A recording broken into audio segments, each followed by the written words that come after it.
Welcome back to Good Morning Idaho, everybody. Now, you may notice your dogs are pretty curious around bugs. They try to bite them. I know my dog Lizzie does that. She is kind of our fly catcher in the house. Sometimes she succeeds, sometimes she doesn't. But that can lead to problems, of course, if it's a bee or a wasp that they're going after. And Dr. K joins us from Dr. K's Pet Clinic. Thanks so much for joining us this morning. What can you tell if you see your dog acting strangely? Like, what are the signs that they may have had an encounter with a bee or a wasp? Usually what people do is their pet goes out, which is, for some reason, I don't think I've hardly seen any cats get stung, but lots they're not as curious as the dogs are, I guess. Or they're smarter. I don't know what's going on.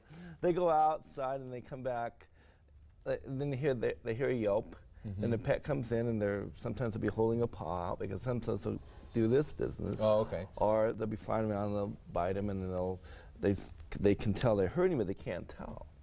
You know, but sometimes with the bee or wasp sting, you'll see the face swells up. That's pretty common. Because they're trying to bite. So they're trying to bite. They get stung on the face, the nose, someplace on the head, and that comes up. Sometimes they'll even get welts. I mean, all over their body. And so that's how you know something happened. It's pretty tough to see the stinger, like from a bee, because they generally bite them and they're in the lip, and it's just pretty tough to see. But sometimes we see them. And if you can see the stinger in there, you know, you see the redness and the swelling and everything, is there a way to get the stinger out? I mean, before you go to the vet? The best way is, well, there's several ways. You can scrape it with your fingernail, scrape it out, or you can have a credit card and scrape it out.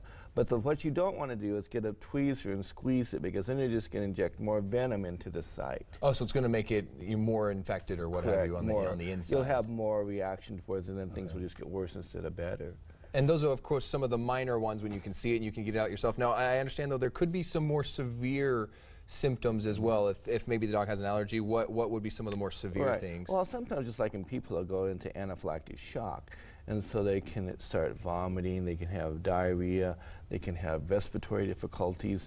Then you know your dog's got some major problems. And then at that time you need to call your veterinarian and start heading towards town, because they need to be seen as appropriate measures that we can take. And is there any way that you found to keep the dogs away from the wasps or bees? Or well, just, I guess short of keeping them inside, you can't. I don't think I've seen very many second-time or third-time repeaters. And so, generally speaking, you know, once they get stung, I think they get the picture. They learn something. Okay, that's good. Otherwise, the only thing you can do is, like you're supposed to do, especially with wasps, go around, look at the eaves of your house, and the fences, anywhere there's a pipe with an open end, and just use that wasp spray and spray the heck out of them, because it doesn't feel good when you get stung. So all right, certainly don't. You certainly don't want your pets to have to go through that pain. So good tips, great advice. Thank you, Dr. K. And of course, things that you can do to you know, help your pet if that's happened, or be sure to go to the vet if it's more severe. Correct. Thanks a lot.